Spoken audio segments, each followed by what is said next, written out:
屁，哈哈哈，太贵了。I loved my high school self. Cut that out. I don't want that in there. OK 大家好，大家好。我的中文名字鲁欣。我的中文叫是卢凯乐。我的美国叫是 Caleb。Caleb。你好，我是 Caleb。Okay, so we are doing a Q&A video. A lot of people asked a lot of questions about NYU Shanghai, and I thought of why not have an American mindset to it.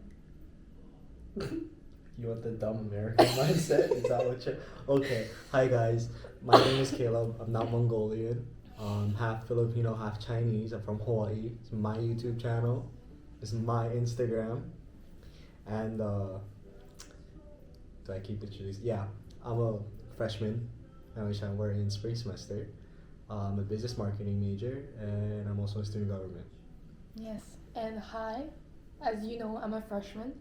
Currently trying to double in psychology and business marketing, and yeah, I'm in TEDx, and I'm doing an intern right now. Okay, the first question was, what does NYU Shanghai look at the most for requirements? Does extracurricular activity hold a large portion of it? Yeah, I would say extracurriculars hold a bigger portion than your grades, right? Only because like the people here, amazing people by the way, they did a lot of stuff in high school. But you can kind of tell by their work ethic and their college grades that their grades in high school are questionable. But it kind of says a lot about the school because it's like, oh, they focus on something other than grades, which is nice. But still, go to class, seniors. Go to class. Go to class, yes. For me, I would say, because for me, I didn't have like a lot of opportunities for extracurricular activities, but what I did actually like kind of stood out from the students who were applying here for freshmen too. So I would say yes, it holds a large portion of it, but I won't say it's like an extremely large portion. Like at least like, you know, like the 30-40% of your whole application. Yeah, I think you need a good balance of grades, your extracurriculars, and your writing. Yeah. That's really big. Yeah, you're right. Yeah. Okay, did you give AS levels? I was in a chemistry program school and you were in a... I don't know, American? He did AP.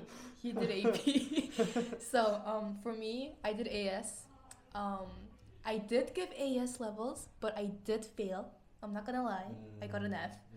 So, after I failed my AS, I didn't give A levels. So, I did not use any of my scores to send in for my application. You? I only took 2 APs in all of high school. It was AP Stats and AP Japanese. I failed AP Japanese. I don't think I sent in my AP Stats score. And my ACT score, I got a 28 composite, but again, I didn't send that in because they're test optional. Yes.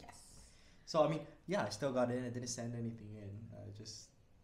They're really big on your writing and stuff like that. But if you took AP Calc, I believe that's like one of the only AP classes that can transfer to NYU Shanghai. They don't take AP Stats or anything else. I also took dual credit courses where I took college level courses back in high school on behalf of a college in Hawaii, but they don't take that either. So just be careful. It's not a waste of time to do all this stuff, but it doesn't really transfer here, unfortunately. Yeah. Same here. I did give SAT, AS levels, and everything else, but I did not. I opted out all of it. The only score I sent in was my IELTS score, which is required for us Mongolians and the Asians. But yeah, the only thing I did was for standardized testing was my IELTS, and then extracurricular activities, my essays, and everything else. Okay. Do you want to read the next question? Obviously not. Do they count the courses you learned in high school count as credits? No. That's high school. No.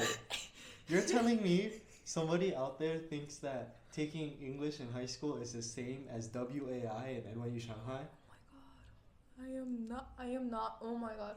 No. No. Sorry. High school classes are high school classes. College classes are college classes. Yeah, sorry. It doesn't count as credits. Next one. Ooh, I like that one. Mm. Are professors and students close?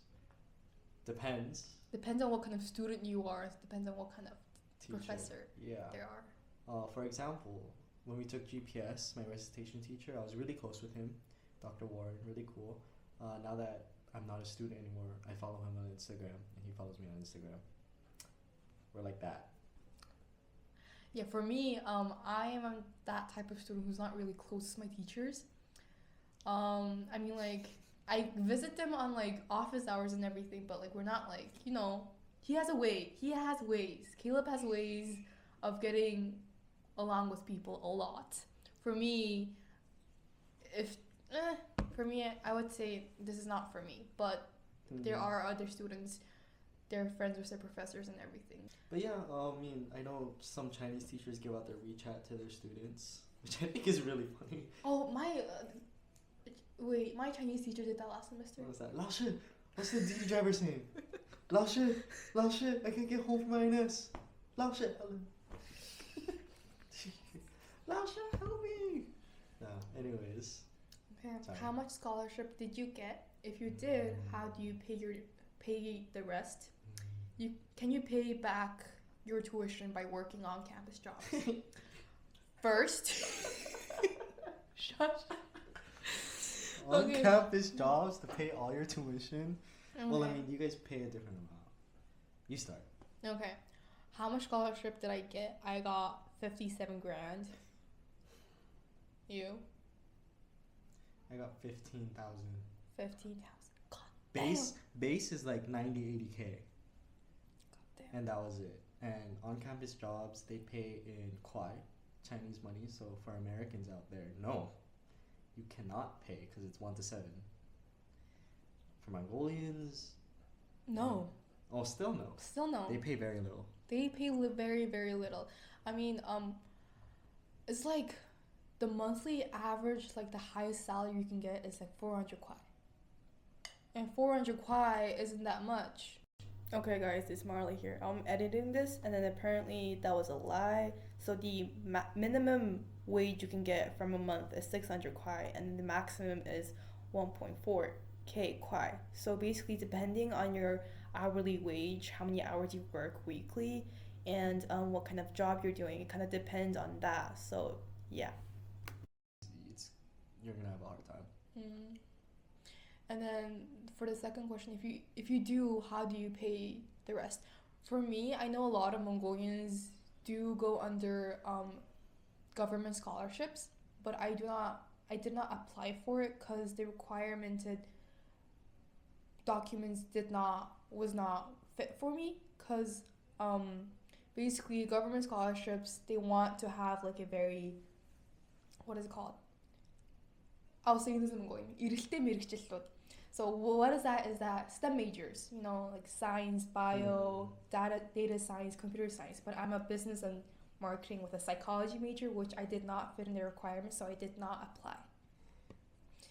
Yeah. The third question, you can't. I'm sorry, you just can't. God, no.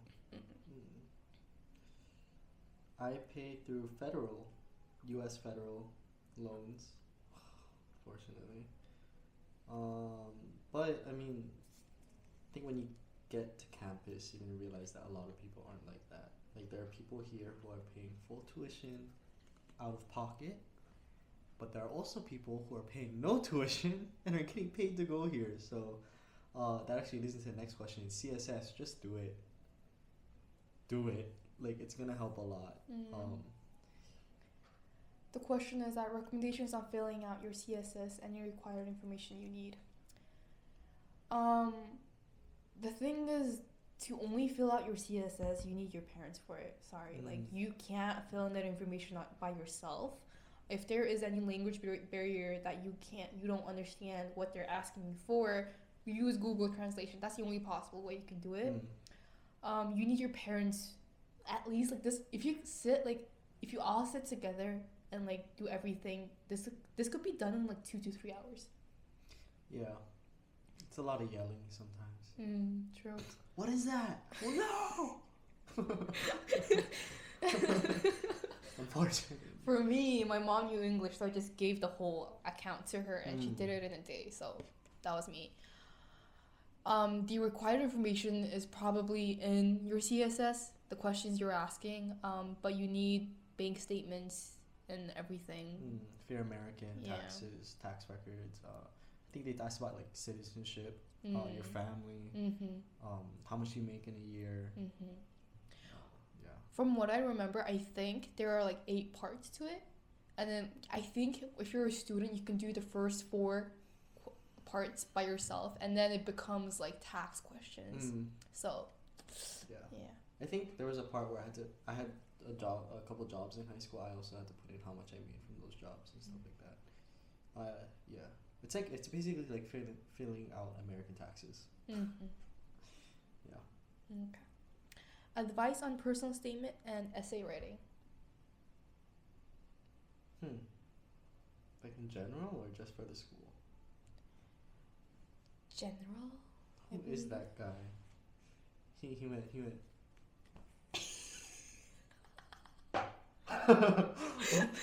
What the freak? Okay. Weird people here. So you don't come to school late at night. Okay, personal statement, essay writing. For this school in particular, I think they're really big on people who, I think, want to make a change in the world and like want that international experience, right? Like for me, I wrote about being gay. I wrote about being gay and how I want to, make sure that people in the future have an easier time coming out. And that was only because I had an easy time coming out, easier time, and I want people to be like that wherever they are, China, Korea, wherever, have an easy time, be more accepted. And I think NYU really looks for those kind of people, like, hey, I want to make a change. Also, like, I had like 30 drafts. Yeah. God damn. Because I kept changing topics. So I turned in my NYU application the day it was due. Oh shit. Yeah. God. Just keep writing. Whatever you're passionate about. I think for personal statements, anything about like, I don't know, maybe you have a sickness or, you got into a car crash. I don't know, something traumatic. Those always help. Really? In America? Yeah. Oh my god. I got into a car crash and I couldn't use my legs. Like, colleges love that stuff. Wow. For me, I have like a whole different like perspective on like how counselors like suggested us to do college applications. If there are any Mongolians watching this, there's a lot of like counselors that say don't do sob stories. Like sob stories they're not gonna get you anywhere. Like, don't do it. So for me, unlike Caleb, 30 drafts, that's crazy. For me, I had like 1 or 2. But it was like, I was contemplating on like, if I should write about my volleyball or like a certain topic that kind of changed my life in a way, but it didn't exactly. For me, if you're trying to like write your essay, at least first start to understand like who you are, like what you did in the past 18 years of your whole high school year, and trying to get like, list it down, do like a note what you did, and like kind of like what I did was like I literally listed out everything on notes and I copied to like ChatGPT, and I was like, okay, explain what kind of person this person could have been, or like what kind of like person who they are. So that kind of like actually helped me a lot. And like I kind of like figured out a way in like a third person perspective that what I am seen as like a third person perspective. So that helped a lot, and actually that helped, like that's like the way I kind of wrote my personal statement. There were a lot of errors, there's a lot of like grammar mistakes, punctuation, like paragraphs were like on and off, but like it worked out. Okay, how do you manage your monthly expenses? Yeah.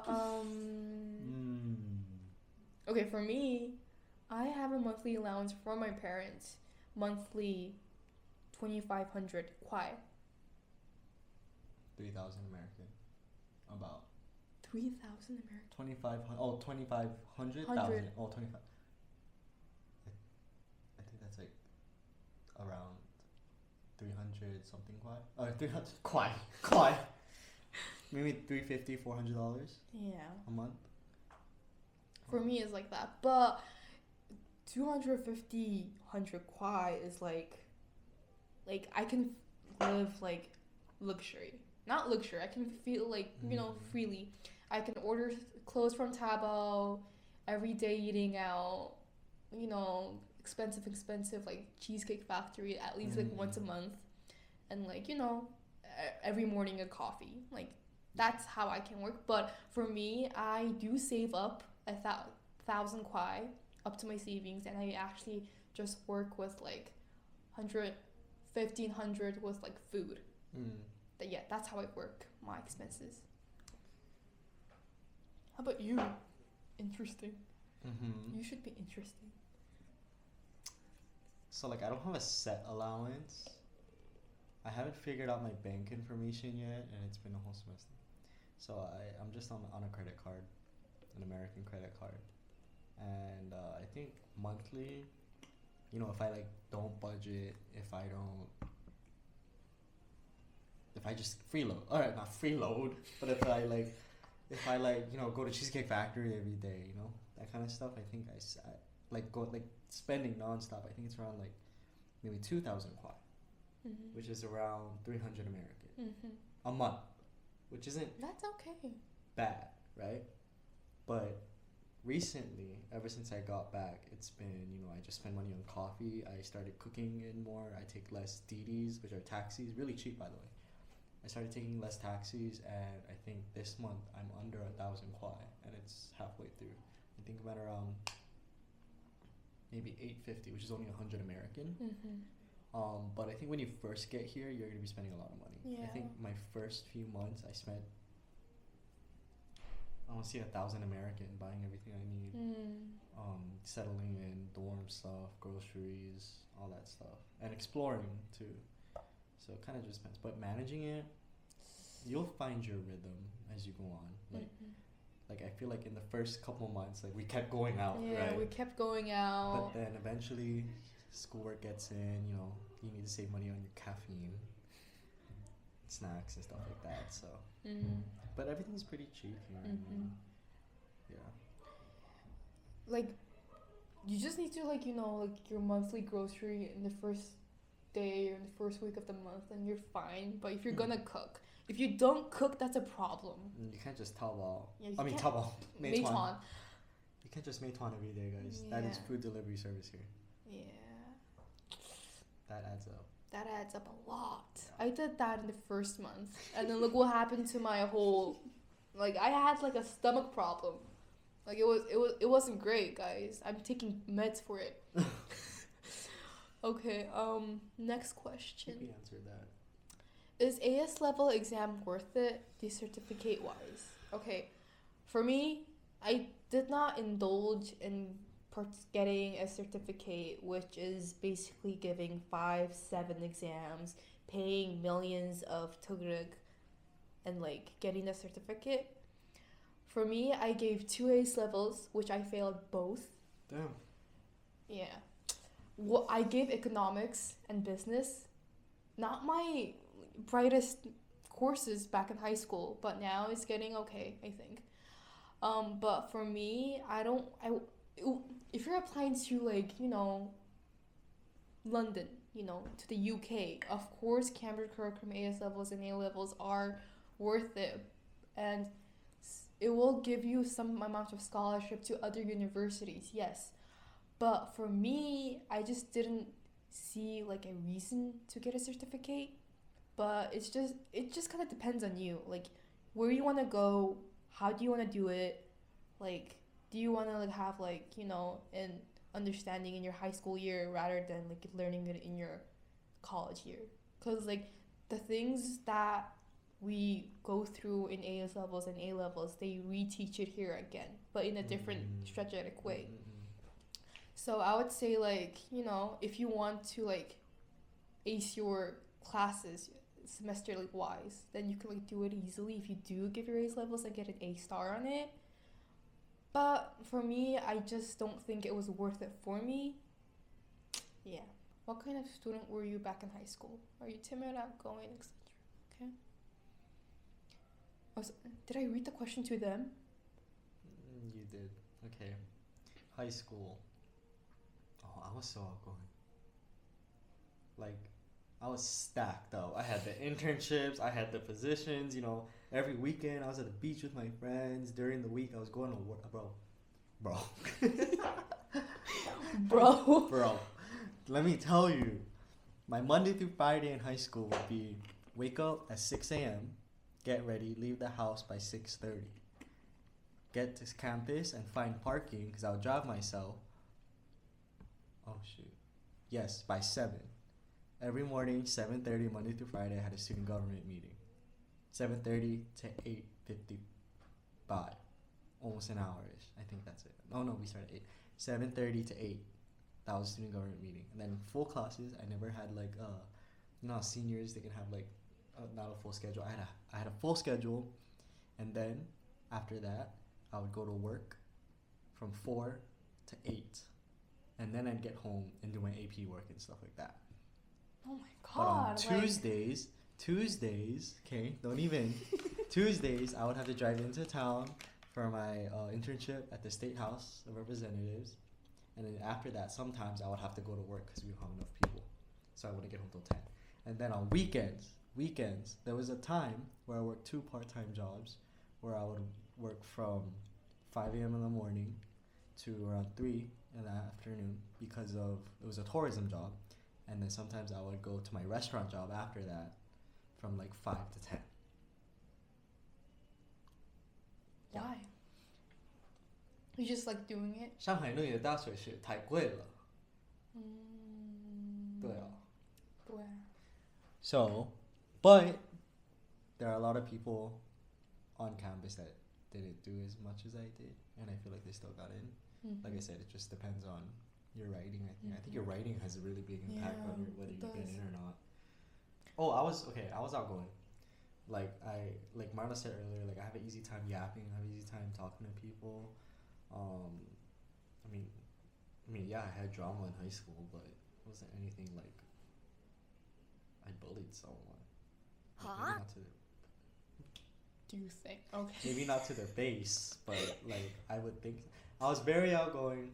Your turn. Okay, for me, back in high school, I was that, like, you know, upper grader, junior year, senior year, like, ane, which is onni. Oh, older sister. Yeah. Like, people back in high school lower than my grade used to be annoyed of me, but at the same time very scared of me. Because due to the reason of... Sorry.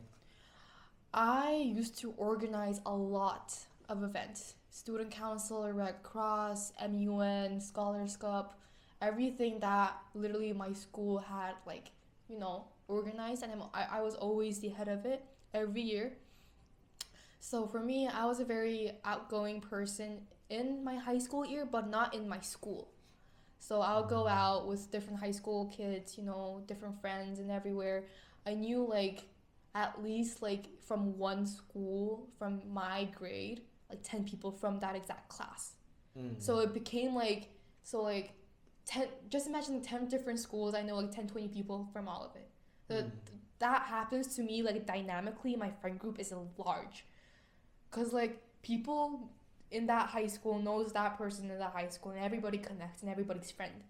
So that's one of the reasons why Caleb and the Americans, the foreigners, usually say that foreigners. You're a foreigner here too. In my perspective. You're a foreigner here too. In my perspective. Oh. Whatever. So, and like, there's a lot of people that say all Mongolians know each other. Oh yeah. Like, we are a small country. A lot of people know one another. Like, we could be cousins. We can be mutual friends and everything. We can be like, you know, dad and mom's friend's kid. Like.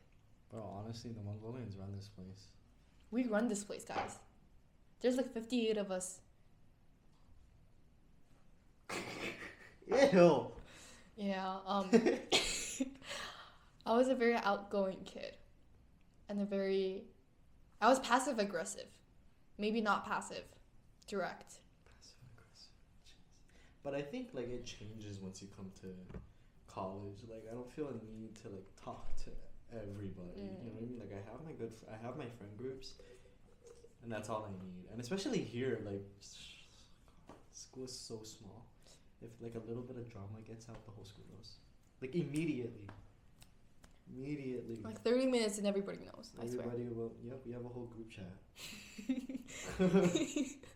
How was your high school year? What would you say to the people who are about to graduate in a normal life sense? Getting all emotional? Getting all these flashbacks. My ex-boyfriend when he graduated. Okay. I have a lot to say. You can go first. Okay, for me, I would say don't stress on college applications like 90% of your high school year. Like it's gonna be a thing from like August to like, I don't know, like January. If people are also applying to like Asian countries or Australia, it's gonna be a different timeline. There's no need to stress. Even though you do like, you know, finish your stuff on time and everything, have fun, go out, do stupid shit, but not illegal stuff. For me, in my high school, we would used to be like, we never came to class. Like everything was set back in like May and April. Like we all got into our schools and everything, and then barely like anyone came from our senior year in school. So we would like get scolded by the teachers and everything, and then later, like I don't know, like an hour before school ended, we'd come, show face, get out, and then like until like 12 in the morning, midnight, like we would go out. That was like how it was. I mean, like it was fun. We have pictures and take a lot of pictures, videos. That's, oh my god, yes. Like you look back onto it, it was fun. You can recreate it in 10 years. I don't know, like it's fun. What did I do? I still went to class. Go to class. You're gonna miss it. I think you're really gonna miss it. It's very different. And go to school events. I think that's something I wish I did more, was go to school events, because you know, it's just different. Like going to school in your hometown with people you grew up with, than coming here and going to events with people you just met a couple months ago. It's very different. Like we just met. Yeah. But now we're like this. Anyways, my advice. His advice. Backstory. The ex-boyfriend I was talking about, in the summer before I went to college. Where's the tissues? No.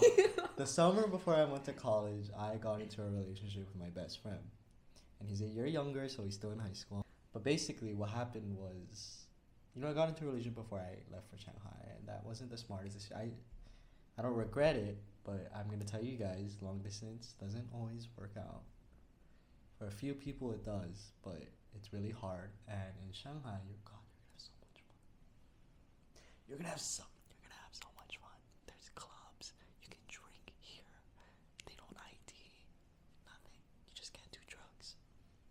Hard drugs. No drugs here. But yeah, you're gonna meet so many people. Like, don't get into a relationship. And if you are in a relationship, I don't care how long you've been with them, it's gonna limit you in a way. And it's hard to say, but you should break it up, because you're gonna have so much fun going away for college. But before you graduate, like Marla said, take the pictures, make the memories, spend time with your family. You're gonna miss your family a lot. Learn how to cook. That is so important. And make sure that before you come to college, you have friends already set. Yeah. That's our advice. Don't get into a relationship. It's too late for that. You'll find love here. For me, it's a different story. So, but like, same thing with Caleb. The summer before I went to college, I also got into a relationship with my best friend, which is the same year as me, my classmate.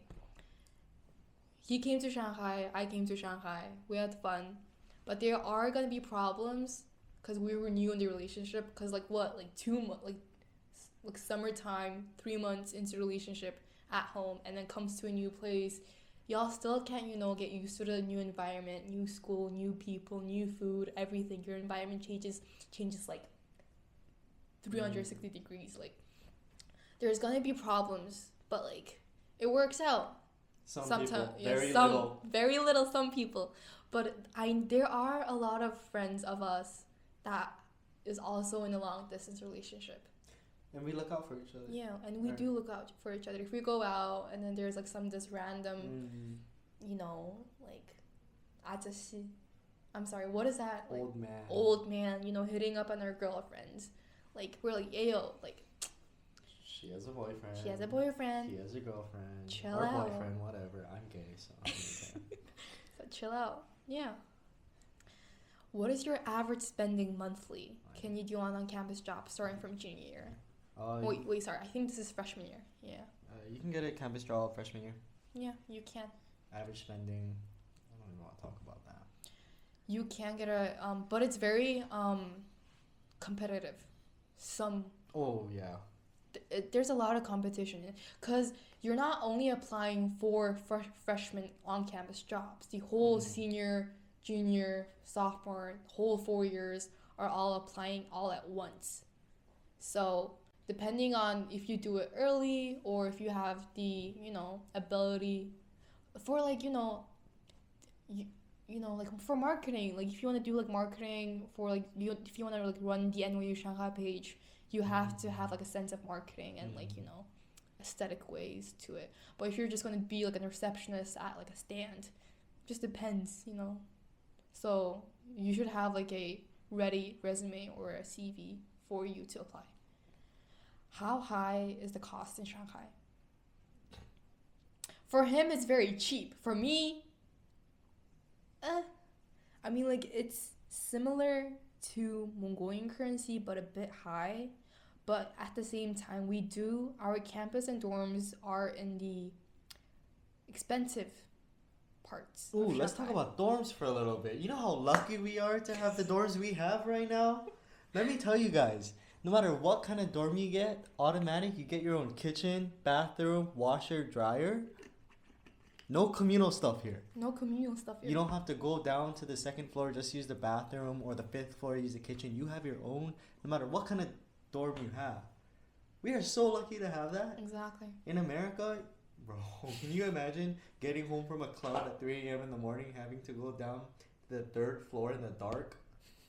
To pee? Or to take a shit. You can't just take a shit next to your room. You have to take a shit and go down to... Bro! Or like when you're hungry at 3 a.m. in the morning, you can just walk to our kitchen anymore. You have to go up 3 flights of stairs. Bro. Nuh-uh. Our own washer, we don't have to fight for a washing machine. Exactly, and then we don't have to worry about bacteria getting in. Like, oh god, guys. People do be fucking. Sorry. Our dorms are expensive, but our dorms were meant for families. Yes. And you promise you that's the best part of the school. Yes. Our dorm is located at a residence, so it's like a whole apartment residence. Other people, families, people do live here, but 4 towers are for NYU Shanghai students and staffs. So it's a whole building. You have a whole apartment to yourself. Sometimes, honestly, you don't even have to leave. We have Meituan lockers where the drivers will just drop off your groceries and your food. Right across the street, there's a grocery store. There's a Burger King. There's a bar. We have our own postage center where we're set. We're right next to the subway station. Oh, yeah. There's an 8-ball place, like 2 minutes from the dorm. There's a 24-hour gym. There's. Did you know there was like a really near like pool? At the Oriental Sports Center? No, next to our dorms. See, I didn't even know that. There's a swimming like pool. I think there's a park behind our dorms. There's a hotel right next to it. Really cheap, by the way. Really cheap. There's a really cheap hotel. There's a really nice, very nice 公园. It's beautiful. You have to go there. But like, yeah. For Americans, the ratio is 1 to 7, meaning every American dollar is 7 kwai. And putting that into perspective, a bottle of water in Shanghai is 2 kwai. So So you can get a bottle of water with American money for less than $1. Okay, what are your awards and honors? From high school or college? From high school, I think. Yeah, it's high school. Awards and honors. That's a lot. He has a lot. For me, like, I think this is a section where you put on your, like, it's in college app, like, Common App, where they ask you for, like, your awards and honors. I submitted 0. Oh. Because my counselor told me that it was for, like, AS levels, APs, and, like academic honors. It's any honors. Yeah, for me, my counselor told me that, so I put in 0. But if it's, like, any honors, sports, anything, debates, I have 5 medals on volleyball, district, national, and local. What else is there for me? I need to remember. Go on. You can speak. Yes, ma'am. I guess permission to speak. You can speak. I was in a business organization. I placed second in human resources statewide. I had CTE honors when I graduated. I had academic honors when I graduated. It's called industry certification. I was certified by the IRS to do taxes. But most of the awards and honors I put were like positions I held, stuff like that.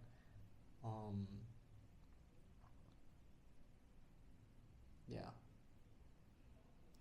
Mine is similar to him. I also did a youth business entrepreneur competition, which I placed second. Competitive as in sports, I did put up my 5 medals for national, local, and district. And also same with Caleb, I did put a lot of positions for business, debates, organizations.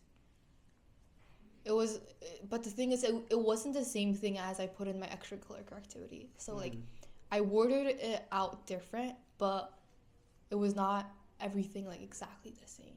You know what I mean? Yeah. Okay. What was the most effective part about getting a scholarship? So like, NYU. From NYU, like what led you to those scholarships? Like GPA, your stats scores. They barely gave me anything. What do you guys think? I think it's from the CSS.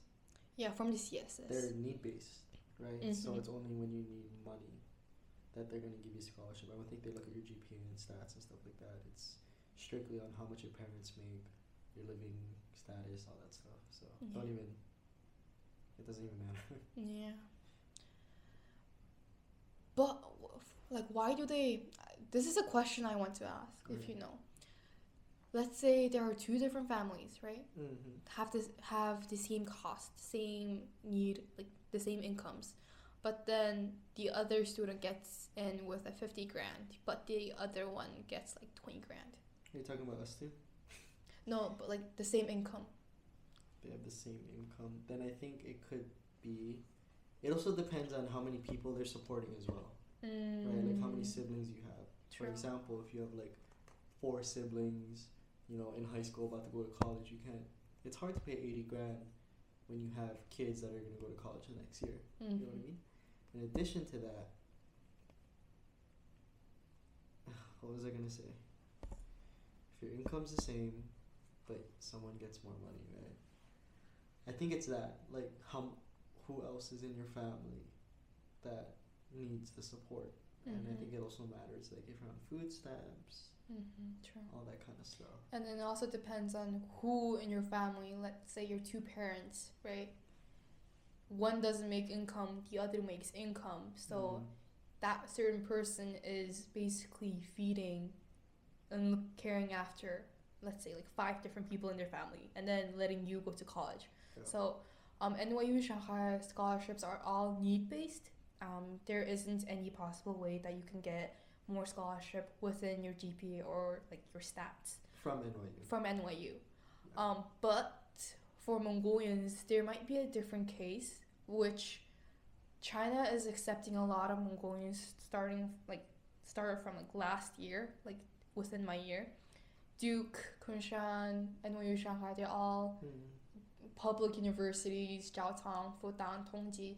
All those universities have a large amount of Mongolian students from the graduation of 2028. There might be a government thinking to this, but I'm not really sure what it is, why they're taking a lot of Mongolian students, but there could be a chance that it is a government thinking, but we're still not sure. But for NYU scholarship, it's all need-based. Yeah. That's it. That was all the questions that you guys have asked us, and I hope we have given you a pretty decent answer to all of these questions. Do you have anything to say? I just wanted to say that she dragged me out of my dorm. I was getting ready to sleep. I'm in my pajamas, and it's 9 o'clock. It's 9 o'clock. I have a meeting at 9. Oh, okay. Bye, guys. Okay. Well, I hope that. I hope that if you're thinking about coming to NYU Shanghai, that you enjoy it. Just always remember that as an NYU Shanghai student, you do have to do a study away. So be prepared to make that decision. And I have no regrets coming to this school. I met a bunch of Mongolians I never thought I'd be friends with. I didn't know Mongolians existed until I came here. But good luck with college apps. I hope to see some of you guys soon. Again, my Instagram's here. My YouTube channel is here. So if you ever have any questions, you can reach out to me as well. Bye guys.